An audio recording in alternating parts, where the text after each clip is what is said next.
$13 billion, the USS Gerald Ford Supercarrier is the most expensive aircraft carrier ever built.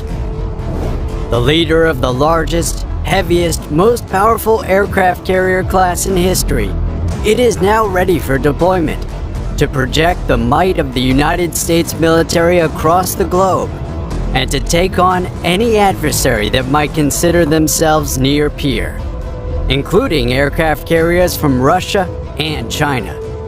And so, no one ever dares. This has been the case of total dominance for the USS Ford over the last decade, until now, as China has just launched a new aircraft carrier that's certain to be more lethal and more advanced than any aircraft carrier that isn't of the US. Here, we find out if the American supercarrier now has a Chinese contender. And what exactly is this new aircraft carrier that China has just launched? On June 17, 2022, China launched its third aircraft carrier, the Type 003 Fujian, named after the Fujian province in China. It is the country's third, and by far the most powerful, succeeding Type 001 Liaoning, acquired from Ukraine as an incomplete post-Soviet ship, and the homegrown Type 002 Shandong, that was modeled after the Liaoning. The new Fujian comes with a new design similar to that of the American supercarrier. For one, doing away with the outdated assisted takeoff ramps of its predecessors and replacing them with more superior launching gears, similar in many ways to what can be seen on the USS Ford.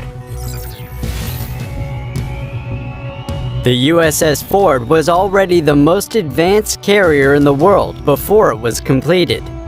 To build it, the US Navy had to stop work on over 9,000 other projects. At a displacement of 100,000 tons, the carrier displaces twice more than Russia's Admiral Kuznetsov and is 3 times as valuable. USS Ford also features 23 new technologies as opposed to the Navy's usual 2. And 5 of these technologies are largely responsible for the carrier's lethality, dominance, and the title, Supercarrier. 5. Nuclear power. 2 Bechtel A1B nuclear reactors, the most cutting-edge engines created for use on water, power the USS Gerald Ford.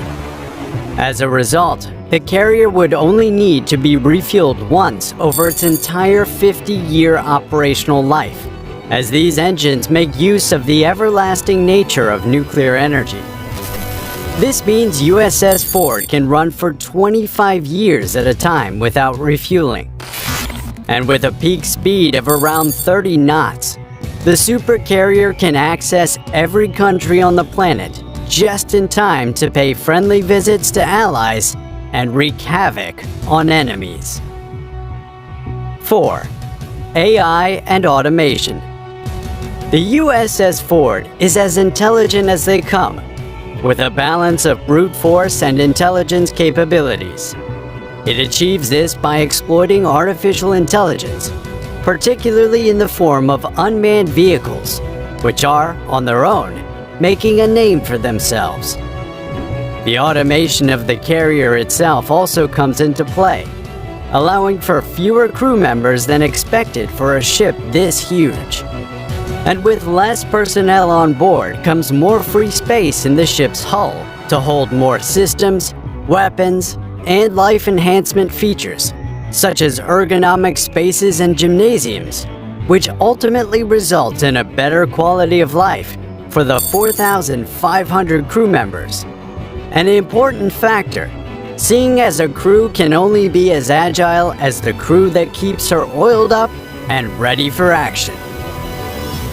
3. New sensors and processing systems.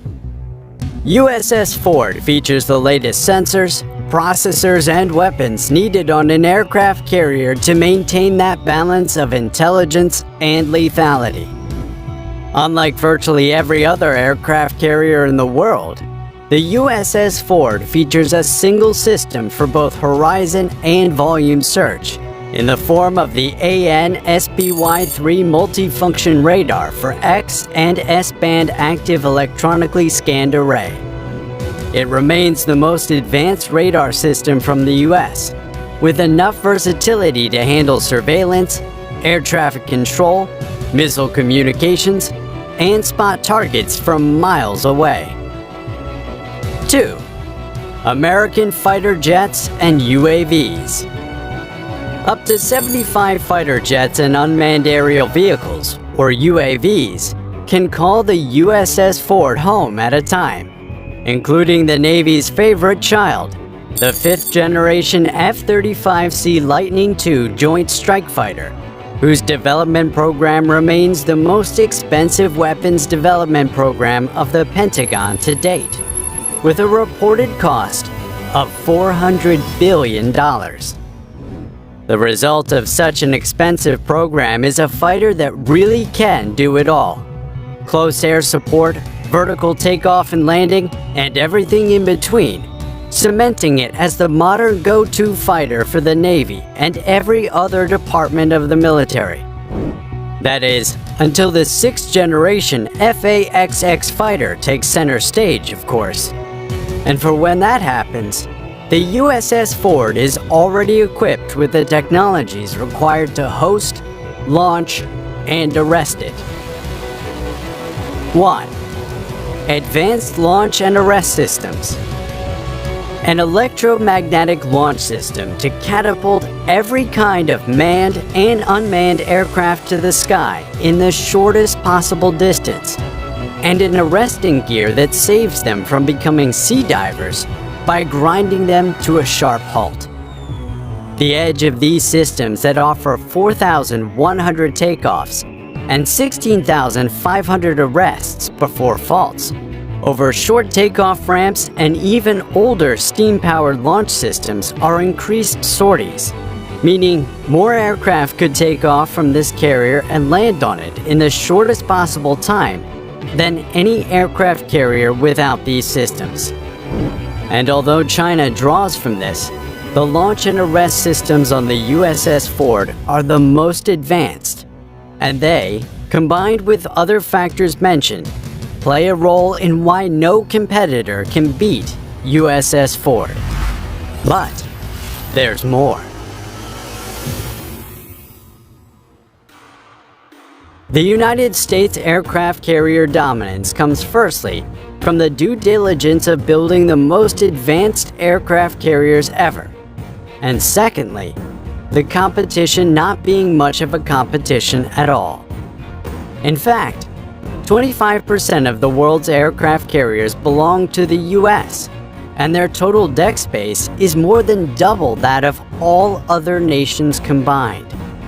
And some of these other nations are NATO allies who aren't exactly looking to surpass the US in military might, leaving only Russia and China as possible competition, although neither really is, as the US has 15 aircraft carriers and China, who has more than Russia by the way, has only just launched their third, the Type 003 Fujian. The Fujian is still new, and like any flagship military equipment, not much information has been released about it. But there's enough to know just what the aircraft carrier could offer. Like the American supercarrier, it features electromagnetic launch systems, but only has 3 as opposed to the US's 4. The Fujian uses conventional propulsion, inferior to the American nuclear propulsion that could keep the Ford running for decades. The Fujian has a displacement of 80,000 tons, making it 20% lighter than the Ford's 100,000 tons. And with smaller size comes a smaller air wing, although the exact number of supported aircraft is uncertain at this time. However, it is certain that there are many enough to give the Chinese Navy options to execute missions. And with their electromagnetic launch systems active, virtually all kinds of aircraft can take off from the Fujian. And although the aircraft carrier is inferior to the USS Ford in almost every way, it marks a major milestone in the indigenous aircraft carrier building capacity of China, and would likely welcome siblings that pose more of a threat to the American fleet, as at this point, only China seems to be able to do that. Russia, on the other hand, has been underwhelming in this department.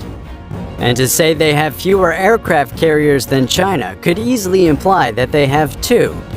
But no, they have only one, and that one is over 40 years old, meaning it's closer to World War II than it is to us today. Meet the Russian Admiral Kuznetsov. Prior to the launch of China's Fujian, Admiral Kuznetsov was the largest conventionally powered aircraft carrier in the world.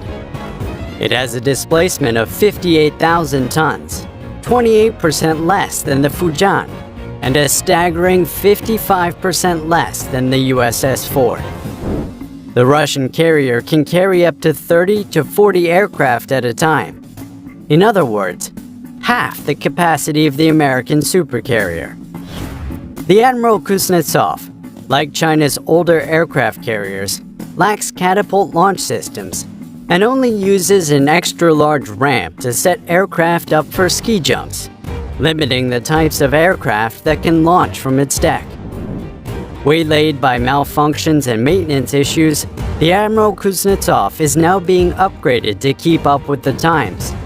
But the upgrades have also been waylaid by malfunctions and maintenance issues, from a 70-ton crane crash to a fire outbreak, and then spilling 300 tons of oil into the ocean. For now, it's uncertain if or when the Admiral Kuznetsov will return to sea, although fishes in the sea would likely be hoping that day never comes. It is interesting to note that China's first aircraft carrier, the Soviet-era Liaoning, bought from Ukraine, is a sibling to Russia's Admiral Kuznetsov, only bringing to light how quickly and how well China has overtaken Russia in the aircraft carrier space, but still not close to the US. For now, that still seems to be an impossible task for anyone, thanks to the American supercarriers. However, one task that is possible is you subscribing to this channel and giving this video a like. So, kindly do so now. It helps the channel grow. That would be all for now. Thanks for watching.